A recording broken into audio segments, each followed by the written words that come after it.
Good evening, everybody. Welcome. We'll give it a couple minutes as people start to settle in. So I'll jump on here in a second and just remind those coming in. Anyway, thanks for coming this evening, and we'll be in touch very shortly.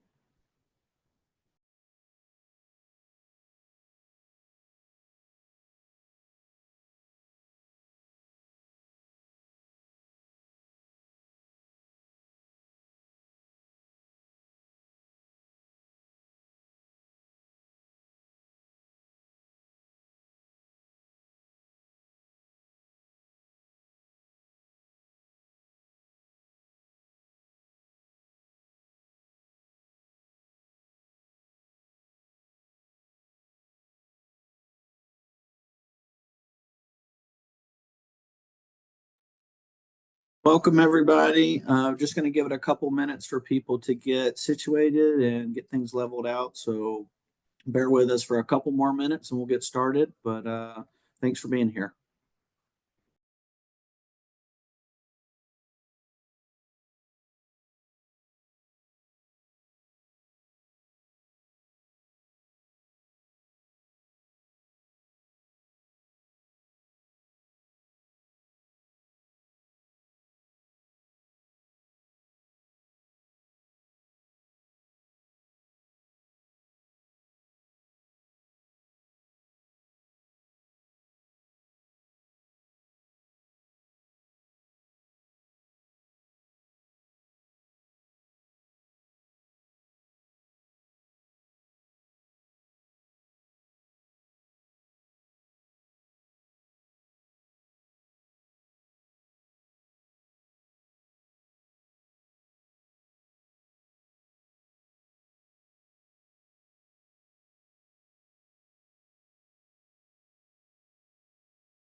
Good evening. For those who just joined us, we're going to give it one more minute before we get started and see if things level out. So thanks for your patience and welcome.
Well, welcome everybody. We'll go ahead and get started.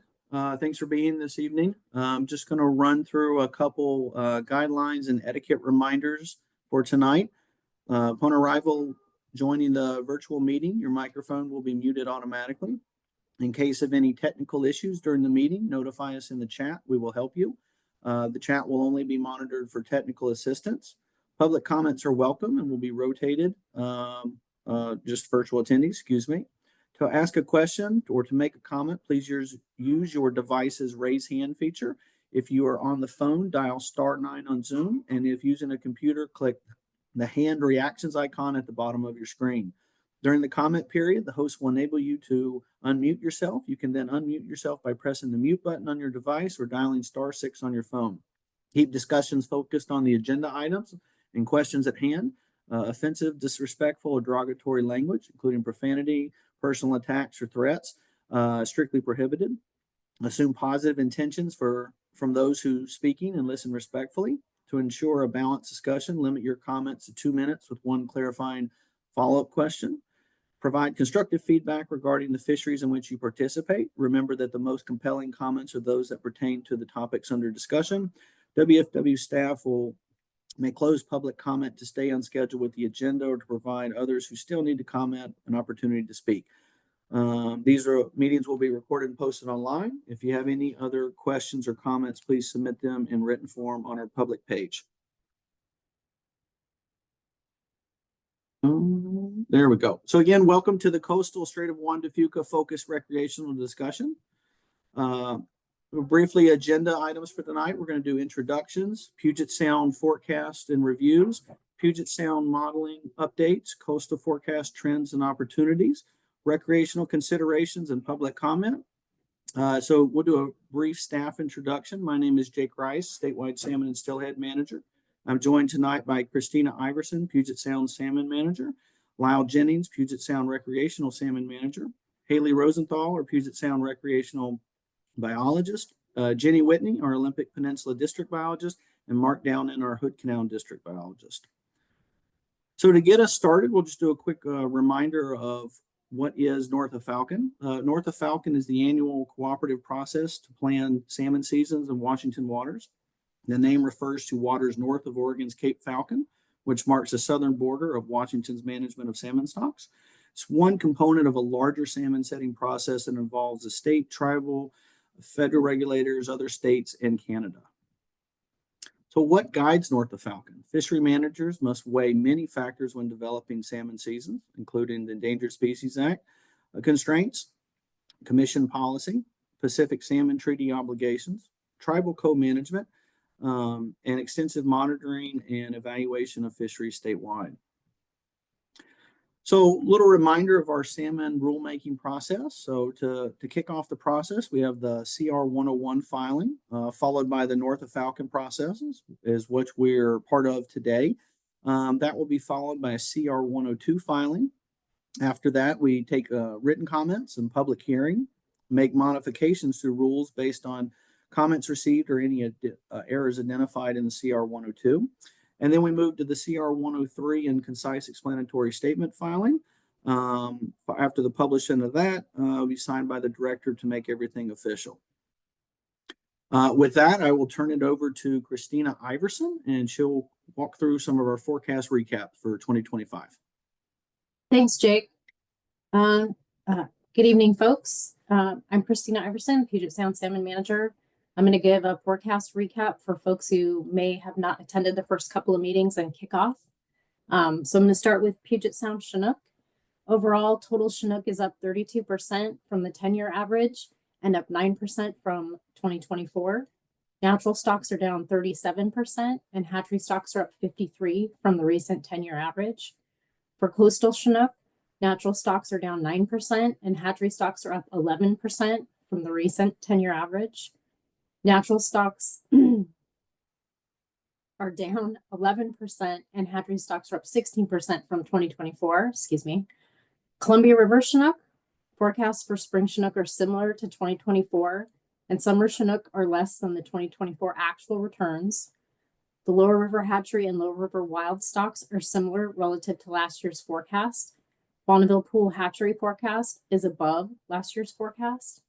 For Puget Sound Coho, overall, the total coho is up 1% from last year's forecast. Natural stocks are up 1% and hatchery stocks are up 22% from the 10-year average. For coastal coho, natural stocks are down 9% and hatchery stocks are up 23% from the 10-year average. Natural stocks are down 13% and hatchery stocks are up 8% from 2024. And for Columbia River coho, the early and late coho are both up relative to 2024 forecasts. Next slide, please.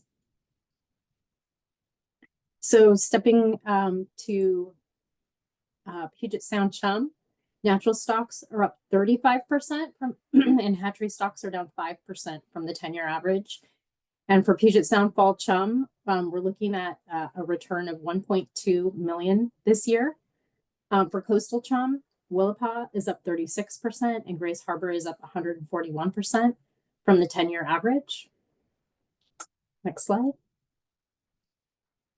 For total pinks, we're looking at 70% increase from the 10-year cycle average for Puget Sound. And our total forecast is 6.7 million. This is up 170% from the 2023 forecast, which was 3.9 million. And we're looking at a total Fraser pink forecast of 27 million. Next slide. And so coming out of PFMC, these are the alternatives that we're looking at for ocean. There's the high, mid, and low options for alternatives 1, 2, and 3. And you'll see that for both Chinook and Coho, they're up a bit relative to last year. So we're looking at alternative 1 for 2025 for Chinook is 122,000. And for Coho, it's 120,000. For Chinook, alternative 2, the mid option, we're looking at 112,000. And Coho is 115,000. And for alternative 3, or the low ocean option, we're looking at 92,000 for Chinook and 85,000 for Coho. Next slide, please. And I'll hand it over to Lyle to look at some status updates on where we're at with modeling. Thanks, Christina. Good evening, everyone. So go through some quick modeling updates for Chinook and Coho. So first off, for Chinook, we had a model run earlier this week, or end of last week, and with some updates earlier this week. Treaty and non-treaty Puget Sound marine commercial inputs were put into the model. Treaty and non-treaty Puget Sound freshwater inputs were included. We updated some sublegal and legal ratios within the model, and some of the northern fisheries, the individual stock-based management, ISBM, and the aggregate abundance-based management, AABM, were updated as well. For Coho, we're working on an unofficial kind of model, but I guess it's technically official for the time being since we're presenting it this evening. It's a revised treaty and non-treaty Puget Sound commercial marine inputs, and the revised treaty and non-treaty Puget Sound freshwater inputs. We've also updated some of the Canadian inputs as well. Next slide, please. So here's a copy of the most recent model run. This is the middle model run out of the 3 options that were the 3 ocean options. So there's 3 model runs per se, but this is the middle and the one that we'll be using for a lot of the slides moving forward for both Chinook and Coho. Here's the Chinook. As you can see, we're still the Nooksack Springs. We're still a little over there at 13.5%. We need to be, the ER ceiling is 10.9% on those. The Skagit Summer Falls, we still have some additional work to do there. And then the Stillaguamish, we need to be at 9. We're at 13.3, but we'll continue to work on those. And as well as Lake Washington, Green, and Puyallup, we're a little over there. And just a little over on the Skokomish as well. Next slide, please. The current modeling fears for Coho for Puget Sound. So the Skagit, we're doing really well. We actually went down in several of these categories as we ran the new model and adjusted some of those inputs. Where we're at for Hood Canal Coho, we have an ER ceiling of 45%, which, as we've discussed in previous meetings, we're still something we're working on. We do have an update to provide, and we will provide that in a handful of slides. But right now, we're currently at 45.1%. And then the interior Fraser, i.e. the Thompson stock, we need a 10% SUS ER ceiling, where right now we're at 11.3. So still have some room to work there as well. Next slide, please. So currently proposed within the modeling for the Puget Sound recreational fisheries are as followed. The same season we had last year in Marine Area 5 and 6. We're looking at very similar seasons in Marine Area 7, 9, 10, and 11. Once again, we're looking to do the 3-day openers starting in July 17th to go for the 19th. Those will be Thursday, Friday, Saturday openers, just as we've set it up the last few years. And as always, if additional opportunity, we will provide additional opportunity if quota allows, as we've done in recent seasons. Marine Area 11, we're going to set it up similarly to how we did last year, where we'll run the same Wednesday through Saturday fishery in June, open concurrently with the others during July, and then August 1st through the 30th will open 7 days a week. Marine Area 12, July 1, south of IOC. No changes to the Marine Area 13 fishery this year, and the winter seasons are planned to be the same as this last year. Next slide, please. The current coho season in the modeling, very similar to what we had last year. Marine Area 5 and 6, marked selective through September 22nd, non-selective the 23rd through the 30th with a 1 fish bag. October 1st to the 15th is a 2 fish bag, non-selective. Marine Area 7, marked selective in August for 2 coho and non-selective in September for a 1 coho bag. Marine Area 8-1, non-selective 8-1 through 10-13. Marine Area 8-2, non-selective 8-1 through 9-24 for 2 coho, non-selective. And Marine Area 9, marked selective through the 23rd, and then non-selective 9-24, 9-30 for 1 coho. And then 10 and 11, non-selective, 11-1 to the 15th, provided extra chum opportunity.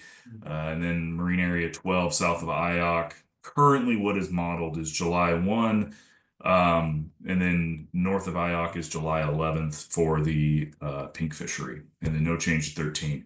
There will be some proposed changes on the Marine Area 11 as well as 9, but we'll discuss that later here in the when we get to the Hood Canal slides. Next slide, please.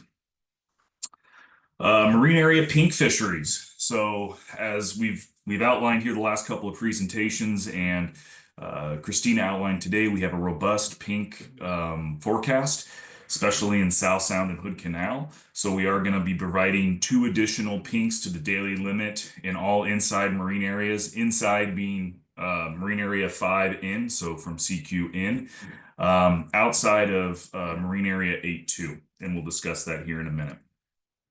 Strong returns are expected to the Fraser, as we've outlined, at 27 million. It's one of the highest, if not the highest, pink forecast on record. So a lot of pinks coming back there.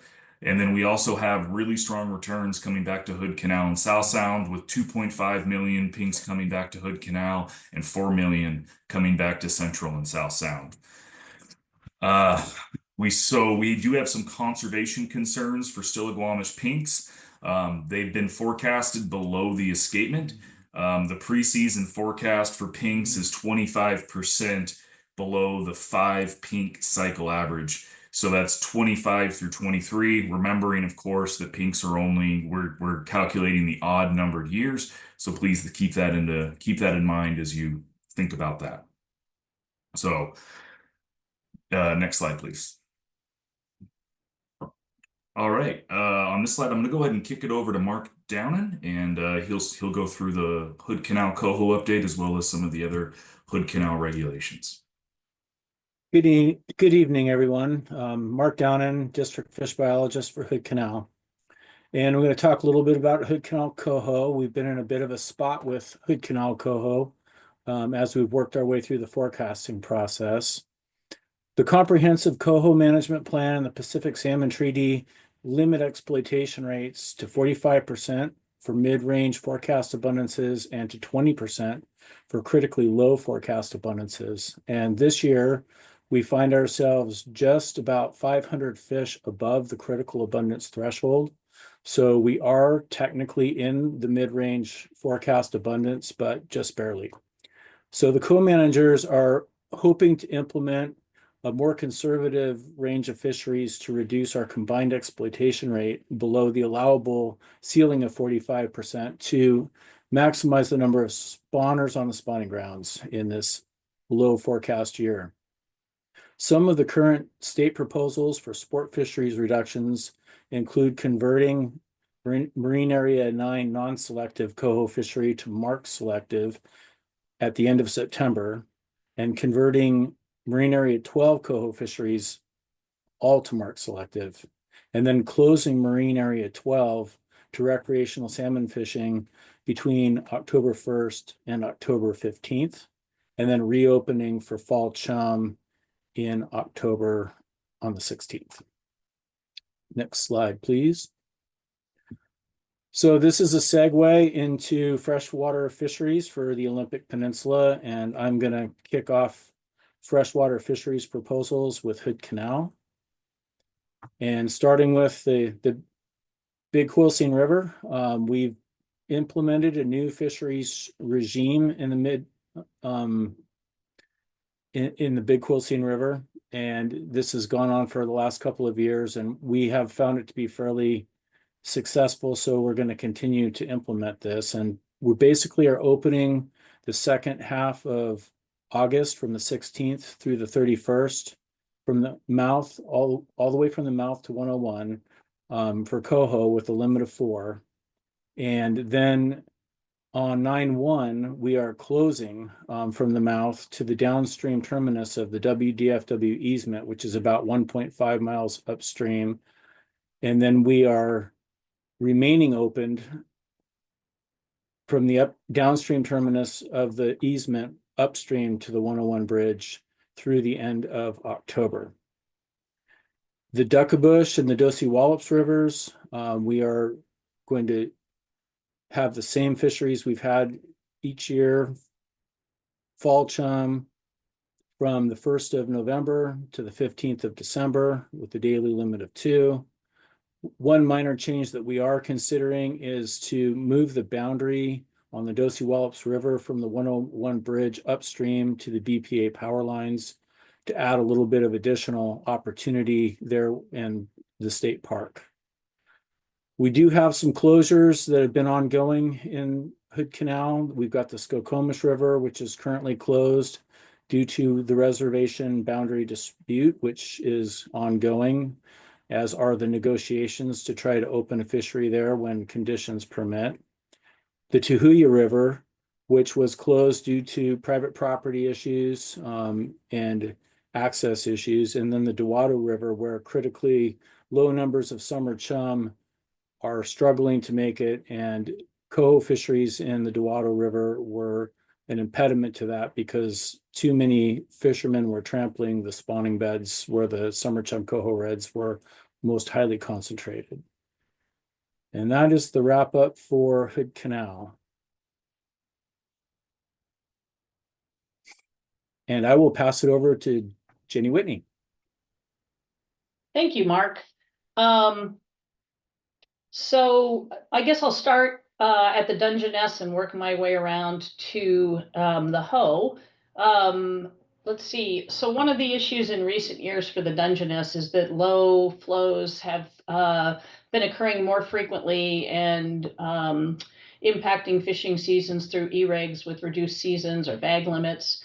And on the Dungeness, for the last couple of years, that has meant a later opening than the October 16th date. And what I am proposing is that we move the opening date back a week to October 23rd instead of October 16th. And it would still be a salmon daily limit of 4. It would still close to salmon November 30th. I see I made a little typo down there with salmon. That should have been November 30th, not January 31st. But you know, the concern in the Dungeness is primarily impacts to summer Chinook from anglers at low flows. And I think that wouldn't preclude us from opening October 16th if conditioned allowed through e-regs, but I am proposing moving that back a week. Next slide. Additionally, concern has arisen in some of the other Strait of Juan de Fuca tribs that don't have salmon seasons, but where anglers are targeting salmon during game fish seasons on Strait of Juan de Fuca tribs. And so I am proposing adding some additional gear rules when salmon are present in those rivers to help protect salmon during game fish seasons. And on the Lyre River, that would be, there's currently no gear restrictions, and this proposal would add them September 1st through January 31st. The current game fish rules for the mouth to the falls are, it's open the Saturday before Memorial Day to January 31st with cutthroat and rainbow minimum size 14 inches. And then in the Clallam River, Adding selective gear rules when salmon are present. Currently, they're in effect the Saturday before Memorial Day to October 31st. And this would extend those selective gear rules through January 31st. And then in the Hoko River, extending the fly fishing rules for 2 additional weeks to help protect Chinook. Currently, those fly fishing only rules are in effect September 1st to October 31st, and this proposal would extend them through November 15th. Why? Some considerations, I think, for the 2025 North Coast fisheries. So in the Ho, fall Chinook abundance is down and fall coho abundance is up over last year, which provides some additional opportunity. In the Quileute, I guess next slide, our focus is on, for the spring summer fisheries in the Quileute, the priority is to provide opportunity for hatchery spring Chinook and hatchery summer coho while protecting wild summer coho and wild summer Chinook. The hatchery stocks of spring Chinook are about the same as last year, and hatchery summer coho are up. But for wild stocks, wild summer Chinook are up slightly, but wild summer coho are down. And for fall fisheries, the priority is to provide opportunity for wild and hatchery fall coho and wild fall Chinook while meeting broodstock and escapement goals. Chinook are down, but hatchery and wild fall coho are both up over last year's forecast. I guess next slide.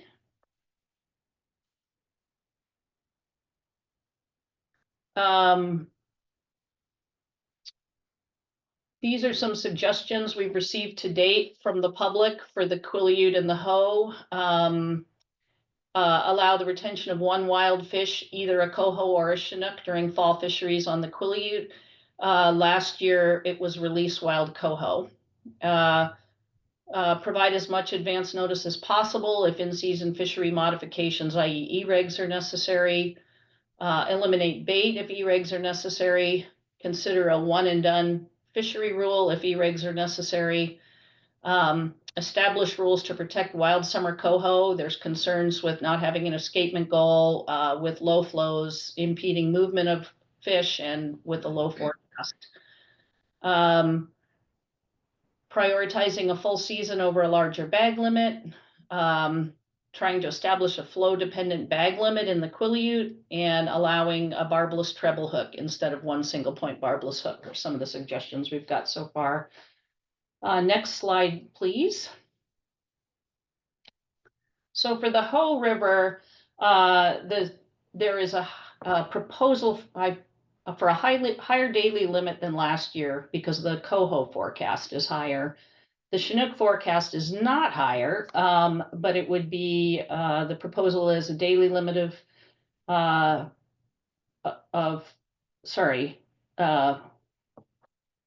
daily limit of 3, only 2 adults may be retained, only 1 may be a Chinook. And then December 1st to 15th, the daily limit of 1 coho only. Oxbow to Morgan's opens a month later, October 16th to November 30th, with the same daily limit. And let's see, next slide, please. So in the Quileute, the spring summer fisheries proposed are the same as last year. For salmon, only 2 adults, release wild Chinook, wild coho, and sockeye. On the Quileute and the Solduck, and on the Bogashil and the Klawa, same. For salmon, only 2 adults, release Chinook, coho, and sockeye. There is concern for the wild summer coho forecast, which is less than 400 fish back to the river. In fall fisheries, the bag limit proposed is higher, on the Bogashil, Klawa, and Dickey, and 1 wild fish retention is proposed. So on the Quileute and Solduck, it would be 6 salmon, only 3 adults, only 1 wild, that would be a coho or a Chinook. And on the Bogashil, Klawa, and Dickey, that would be 3 salmon, only 2 adults, only 1 wild. And let's see, next slide, please. I think the other thing I wanted to put on this in this talk is that in recent years, we have had e-regs every year in the Quileute and the Hoe. And the concern is that low flows, warm temperatures, runs coming in below preseason forecasts have led to those in-season actions. And some of the possible actions would be lower bag limits, releasing stocks of concern, gear restrictions, closures of some area, or closing to fishing altogether. And I wanted to put that out in the public meeting so that we could have public input about preferred options in the event that once again this year the fall rains aren't very timely, and we end up with an e-reg again. And I think that's it for the North Coast. Thank you. Pass that on to Jake, I believe. Thanks, Jenny. Just trying to figure out all my buttons here. Just a quick recap of our North of Falcon schedule. A couple meetings we've had since March 19th, where we are today, April 1st. Tomorrow, there is a Willapa Bay Grays Harbor Fisheries meeting. On April 3rd, we have a Columbia River Fisheries meeting. And also that evening, we have a Puget Sound Freshwater and Marine Recreational Fisheries meeting, followed by our PFMC2 in San Jose, California, the 9th through the 15th.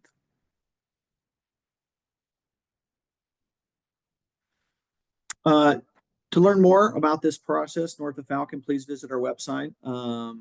Upcoming meetings, proposed seasons, any of the updated models and forecasts will all be there, as well as the important public input opportunities and our current salmon fishing blog. One other thing we'd like to highlight is salmon trip reports. We just want to stress or ask anglers are encouraged to fill out these salmon trip reports. They're an important evaluation tool in our monitoring program, so we appreciate any support in returning these.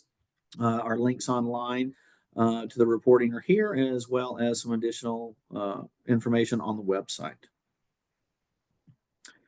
With that being said, I think we've concluded our informational meeting, unless somebody wants to add anything else from the staff, and then we'll open it up for questions. Thanks, Jake. Thanks, Jake. I'd like to make a quick update. I gave the wrong seasons on the coho slide for Marine Area 5 and 6. I said it was a 1 fish bag through, I believe, the 23rd of September. It was not. It was a 2 fish marked selective fishery for coho through the 26th, and then September 27th through October 15th was a non-selective fishery for coho, and it was still a 2 fish bag. So excuse me for that error. Okay, thank you, Lyle. It looks like we have a couple hands up. Our first hand is from Gabe. Gabe, go ahead.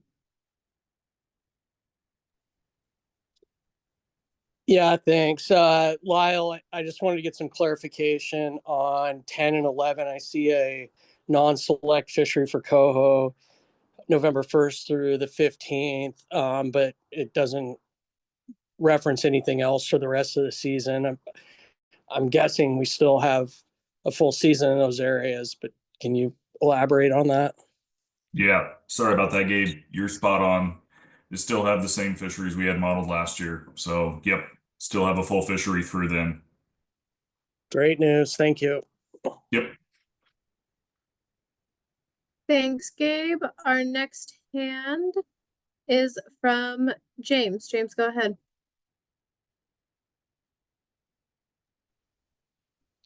Hey everybody, thanks for the time, and maybe I'll do a mic check. Can you guys hear me okay?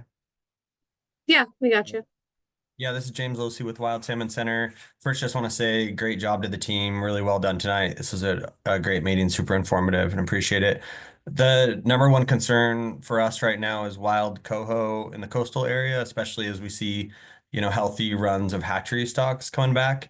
Particularly interested in summer coho, low abundance in the Quileute system. Jenny did an awesome job highlighting, concerns that I've flagged in previous North Falcon meetings. So I just really appreciate all that stuff being upfront. Less than 400 wild summer coho in the Quileute I wouldn't have been surprised if the state was proposing a full closure to the sport fishery during that time period to protect those, less than 400 summer coho that are, I think everyone on this call knows, they're super unique population that exists only in the Quileute. Instead, it looked like a 4 fish bag limit. So I don't know. I'd encourage folks to rethink that. I know everybody's thinking really hard about it. So that's one thing that caught my attention. The other one was there was language on one of the slides about a flow dependent bag limit. That sounds creative and interesting, and that's all I have to say about it. It's really exciting to see you guys thinking about different ways to manage the bag limit and be nimble with those environmental conditions on the coast. So really no question, just want to say good job, and that extremely concerned about a 4 fish bag limit with, less than 400 of those wild summer coho. Thanks, James. Okay, our next hand is from Tim. Tim, go ahead. Yeah, hi. I have a quick question for Lyle. I see it on 10. The only thing, is that going to be a mark select fishery from the beginning all the way up to 11-1? Yeah, great question, Tim. Currently, it is not modeled as a mark selective fishery. So we're going to do our best to keep that at a non-select coho fishery. Well, here would be my question is, due to the last meeting, you said that 10 was a higher impact than 9. But now you're going 9, you're taking more fish away from 9, and you're still letting 10 take fish, and they had a higher impact on the coho than 9 did last year by your data. So I'm wondering why that is. Great question, Tim. One of the things we were looking at is also how many fish were harvested per landed catch. And in 10, while we take impacts on those Hood Canal stocks, we also we land a lot of other catch. So when you're looking for like cost benefit analysis, where's the most bang for our buck, there were other stocks that were ranking up there a little higher, and 10 provides a lot more opportunity if we take our impacts there. So we are looking at some proposals to take our impacts in other areas where we don't harvest as many fish. Does that make sense? I see where you're going, but it seems like every year when we want to dig at fish, we go after 9. And here we go again. Up here on the islands, we get chopped on 9 all the time. Now you're cutting me down to non-select 1 fish. Vice last year was a non-select 2 fish. And you're still letting 10 do whatever it wants. I see a serious problem with that. Thank you for your input, Tim. Appreciate it. Thank you. Thank you, Tim. Our next and last hand for the moment is Bob. Bob, go ahead. You guys got me all right? Yeah, we can hear you. All right, thanks. I guess my first comment would be more of a kind of a appreciate all the work you guys do and everything. It was kind of listening into it for the 3rd or 4th time now and going through it all, listening about all these Chinook stocks that are below our 10-year averages and all that kind of stuff. I would really, really like to have the department push for Ocean Option 3. If you look in Alaska, they are cutting back everywhere to be conservative because their stocks are down. Canada has put a 10 fish limit on all their fisheries up there. You have places in California that can't fish. We have Oregon that has places where they've cut to 2 fish a year. And hearing you guys talk about, we have stocks of concern, like several of your stocks are, you're talking about a 3% impact rate that we're at, or abundance rate, and we can't get there yet. We have to remodel those. Seems to me Ocean Option 3 makes the absolute most sense to not only make it an equitable fishery for everybody, but also provide some conservation that obviously seems very necessary at this moment in time with all the low water we've had, our snowpacks, the climate change that we've had, seems like ocean option 3 is really the best measure that we could do for all of our fish, both cohos and kings. So I'm hoping that you guys really look at that and you go into PMFC with some good thoughts about that, looking around everywhere else and what's happening. So hopefully that can happen. Thanks. Thanks for that, Bob. We certainly do appreciate those comments as we, look at those different ocean options and try to balance the different constituents we have within the state. So thanks for that.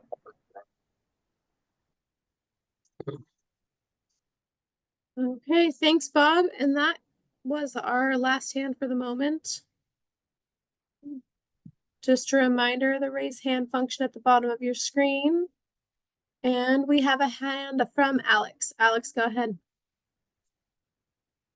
Good evening, everybody. Appreciate the time tonight. On the proposed fisheries for the Chinook seasons, we don't see a winter fishery change. I think you guys are aware, and a lot of the public have been made aware about a request to look at modeling to potentially institute a winter fishery in Marine Area 7. Doing that at the cost of a reduction in summer quota. But seeing your bullet point on the Chinook fisheries, that no winter fisheries will change. They'll mimic and clone this year's 24-25. Is there a reason why, or can anyone comment on where we're at on that proposal that was sent? Hey, Alex. So we're still going through stuff. This is just what we have at this time. So nothing to add at this time, but certainly, we're still looking at different options and how that impacts with the modeling inputs and stuff like that. So certainly haven't forgot about that, but certainly not off our mind. So any updates and stuff like that with our modeling, how those impacts, will certainly be reaching out to people in the next couple meetings. Okay, so what was presented tonight, are those fisheries, are those proposals that the agency has submitted to the co-managers at this time?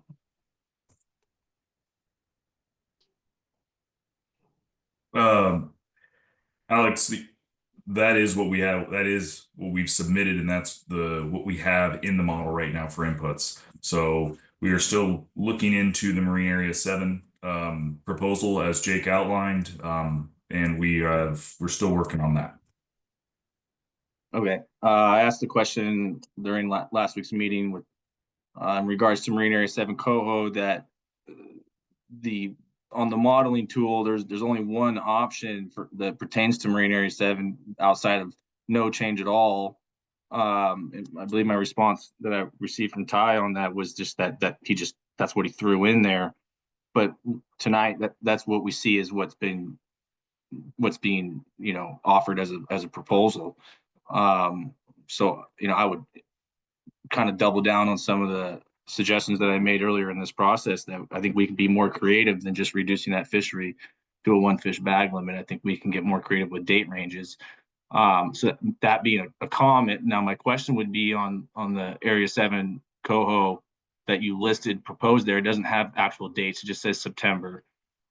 Is there a date range that's proposed with that season of we'll just even in the September range of the 1 fish non-selective? Is there a date range associated to that?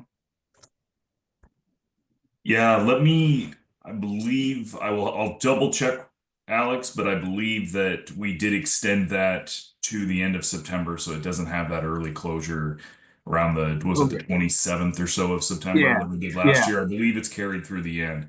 And this is what we have in the model right now. We still have a lot of modeling left to do, so nothing is set in stone at this time. We are still working on it. This is just the inputs that we have currently in the model.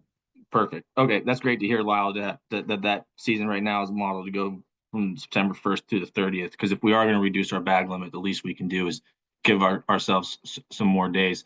And maybe not. I know we'll talk more about this on Thursday. So just for S's and G's. I'm just going to say, I think there's a lot of room for us to expand that Bellingham Bay. And I know we'll talk about that more on Thursday. I'll go ahead and lower my hand for now and see if there's anybody else while I come up with a couple more for you guys. Thanks a lot.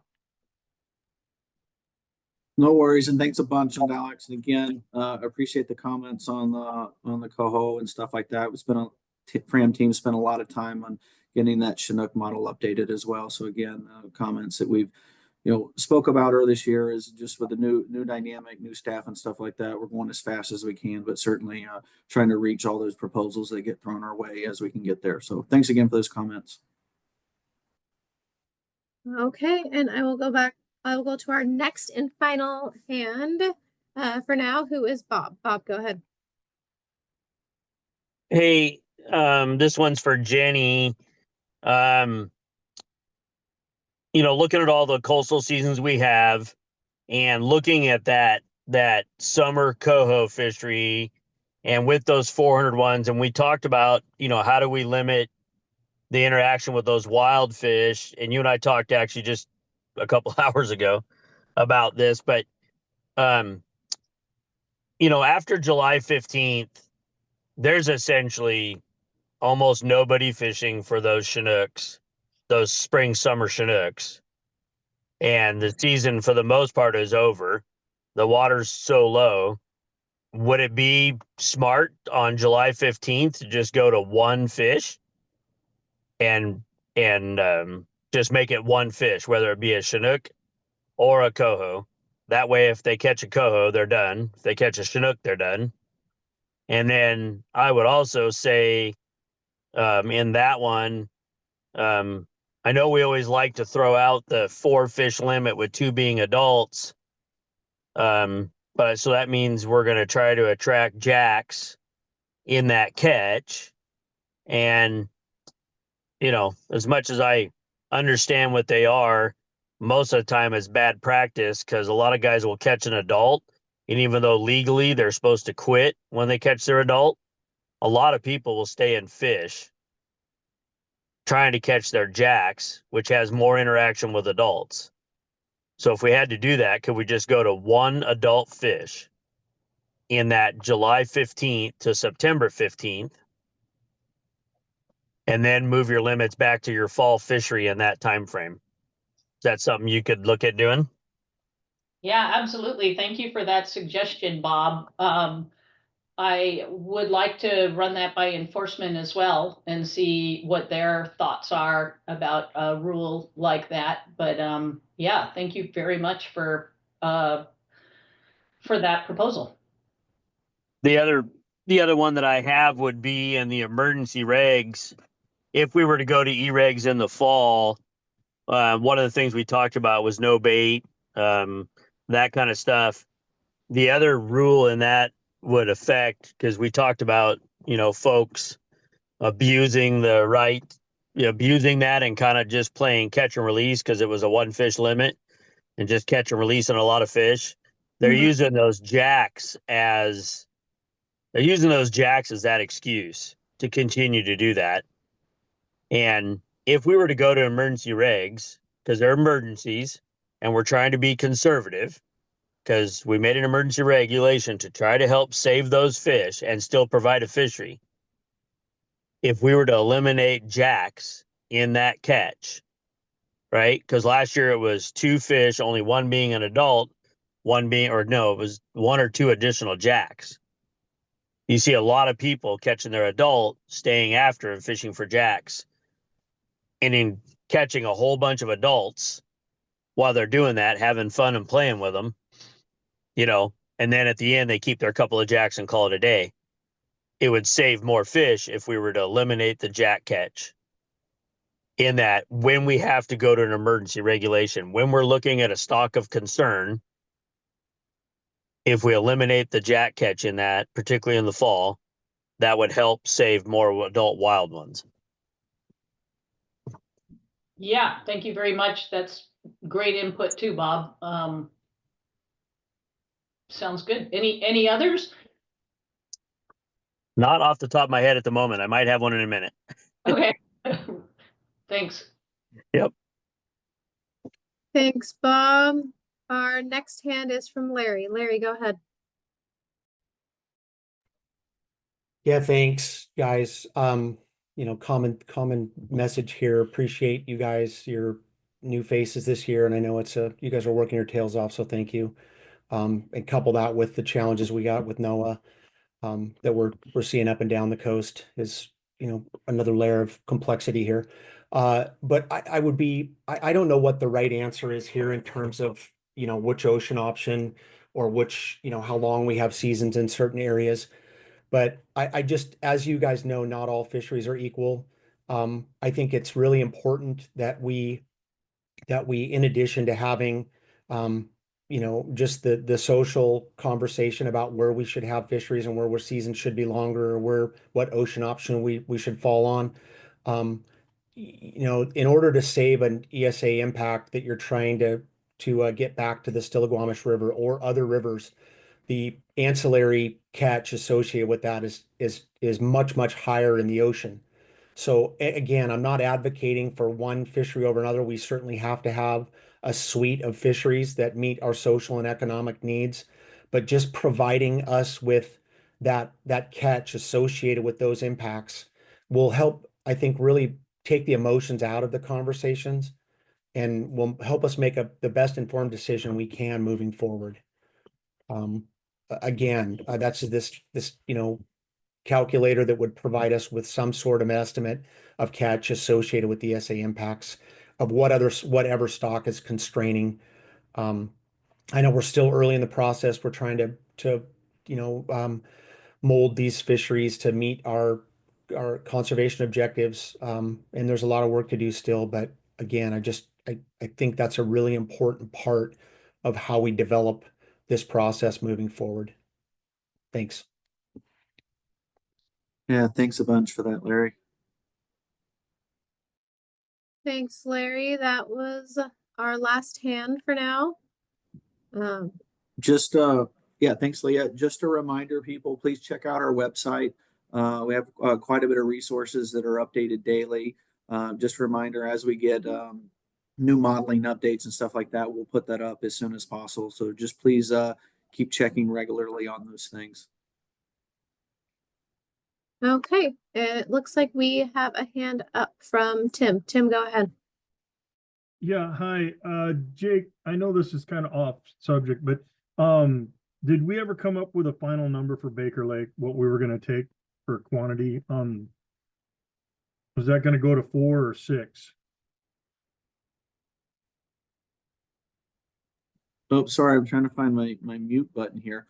I don't have that information right offhand on 4 or 6. I'd have to double check with Andrew Fowler on that. But if someone else on staff has that, please jump above me. You can see online in the updated fishery proposals, it's been changed to 6 fish. Thank you very much. Thanks a bunch, Haley. Appreciate that. Thank you, Tim. And it looks like we have a hand up again from Larry. Larry, go ahead. Yeah, thanks. I failed to mention just one other thought here, and I know we've had this conversation for years, but if we look back at the ocean options in the ocean fisheries allocation, the quota, excuse me, there's been many years in recent years where we haven't reached or even came close in some years to our Chinook catch in particular. And I would ask us to try to think hard about this and try to be creative about how we can shift some of that quota inside. It's not easy math. It's very complicated. And I know there's a salmon technical team and a variety of other conversations that have to happen. But what we'd like to do is take full advantage of all the opportunity that exists. And I think that would be, one of the ways to address some of the concerns that have come up recently over allocation on whether we're, providing more opportunity in the ocean versus the inside. Just something to think about. And I'd hope that we could at least try to have that conversation. Thanks. Thanks again, Larry. Okay, thanks, Larry. Our next hand is from Pat. Pat, go ahead. Thank you. Thanks a lot, team, for the job you do. Since the topic of the ocean fisheries came up, I might as well chime in here or compliment some of the points that Larry Phillips has made, and also one of the other people who commented on the ocean wanting option 3. I want to make sure that people have a good look at the forecasts for the primary stocks that the ocean fishery is affecting, and those are hatchery stocks from the Columbia River. And all of those stocks, such as the Thule stocks and from the lower Columbia and the upper Columbia, from Oregon, from Washington, from the feds, those are all up very significantly. And so that's the reason why it is reasonable to entertain higher quotas than last year. And so I totally get that. And then the point that was made by Larry about the shortfalls in complete access of quotas for Chinook. I think the record is showing pretty clearly that that's a sport fishery issue in the ocean, but it's not true for the commercial fishery for non-treaty troll. They're catching virtually 100%, and that's also true for the tribal troll fishery. So they're not falling short of that. But the essential issue of concern that people are expressing is that we are so squeezed in Puget Sound, and I suppose you could say rightly so because of the condition of Chinook from Puget Sound, but there are impacts on those stocks in the ocean, and we would just like people to be aware of the, I guess you could call it the pain on the inside, as Larry's point was, that Larry was making. And there is a way to address that. And I think the way to do it is, regardless of whether you choose option 1, 2, or 3, the impact on Puget Sound stocks of concern such as Stillaguamish and Snohomish or Skycomish fish is in the May-June fishery. And the problem that I tried to point out in information that I supplied and is available clearly from the record from the salmon technical team is that neither the tribal troll fishery or the non-tribal troll fishery are catching their full amount in the May-June time period. And if the modeling was accurately portraying the true and consistent pattern of fishing, and it's less than their modeling in May and June, we would have more savings, far more savings than would be obtained by reducing the quota to option 3. So I hope the modelers are looking at that, and the policy folks are aware of it and can make that happen. That would not require any changes in the structure of the fisheries. It would simply be a modeling correction, one that accurately portrays the fishery and its pattern and where those fish of concern are caught. Thank you very much. Thank you, Pat. Okay, thanks, Pat. That was our last hand for the moment. Just a reminder, we will be having another meeting on Thursday, talking more about the Puget Sound fisheries and other fisheries inside. So please, if you have any other questions, feel free to join us on Thursday as well, and we'll get a little bit deeper dive into these marine area inside Puget Sound fisheries. So, Leah, one more hand, maybe up. Yeah, we have another hand from Gabe. Gabe, go ahead. Yeah, thanks. This may be a question for Thursday, but since nobody else had their hand up, I figured I'd throw it out there. Has the department considered the Lake Washington fishery or had any discussions with the tribes yet about, if that's doable and what that may look like? There seems to be a lot of public support for that, and it'd be really nice to see that happen if at all possible. Don't have any update for this meeting right now, but we can certainly talk more on that Thursday, Gabe, and have some more information readily available for that specifically.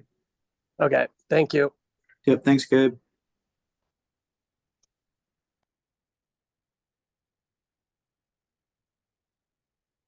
Okay. Oh, and we have another hand up from Alex. Alex, go ahead.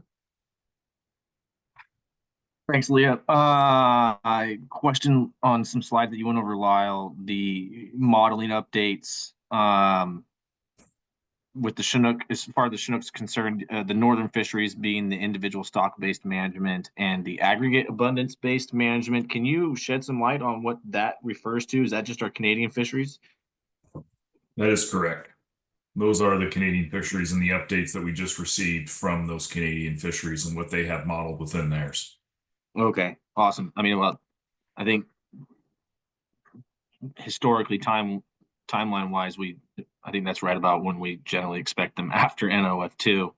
I just would point out that I'm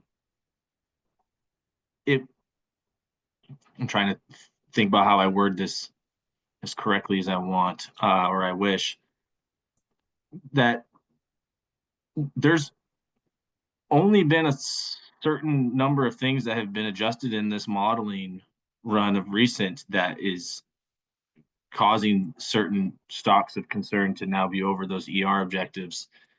And I would hope and petition and implore, much like my closing comments at NOF2 to the department, that this lemon is squeezed.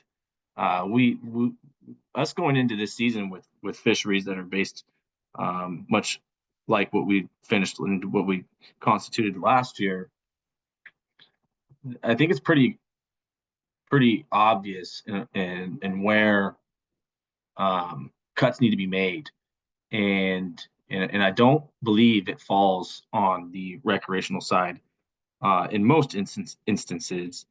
I think that you folks have put together a quality package. I think you folks have put together a package that that will reprieve yourself from much, additional displeasure from the public, which is a good thing at this point. I think most folks that have been with the department for any period of time would echo that. We don't need more displeasure from the public, and so I just would maybe express a bit of advocacy that we need your advocacy and we need you to have more gall and to be more steadfast than maybe ever in support of us. And I appreciate those efforts that you guys will put forward in doing that moving forward. Thank you.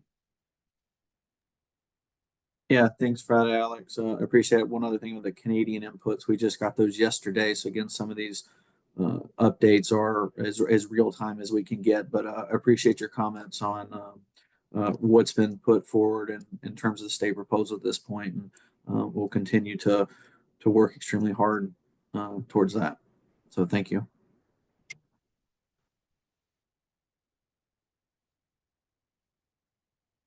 And that looks like our last hand, Jake. Okay.